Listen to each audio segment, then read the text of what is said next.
ગુજરાતનું textile city સુરતમાં ફરી એકવાર આગની મોટી ઘટના સામે આવી છે। સુરત શહેરના પુણા વિસ્તારમાં આવેલ સિલ્વર ચોક નજીક એક ઇન્ડસ્ટ્રીયલ બિલ્ડિંગના ચોથા માળે આવેલા સાડીના ગોડાઉનમાં ભીષણ આગ ફાટી નીકળી હતી।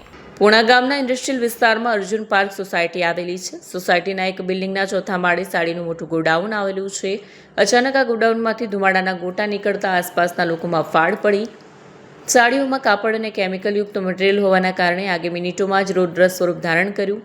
આગની જાણ થતાં સુરત ફાયર બ્રિગેડનો કાફલો પહોંચ્યો। ઘટનાની ગંભીરતા જોતા પૂણા, વરાછા અને કાપોદ્રા સહિત 5 ફાયર સ્ટેશનની 10થી વધુ ગાડીઓ પહોંચી ફાયર ફાઇટરોએ ચારે બાજુ આગ પર પાણીનો મારો ચલાવીને કાબૂમાં લેવાના પ્રયાસો કર્યા। અંદાજે 1 કલાકની જહેમત બાદ આગ પર નિયંત્રણ મેળવી શકાયું।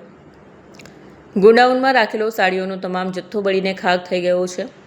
વેપારી સૂત્રોના જણાવ્યા અનુસાર સિઝન હોવાના કારણે ગોડાઉનમાં મોટો સ્ટોક હતો, જેના કારણે કરોડો રૂપિયાનું નુકસાન થયું હોવાની આશંકા છે।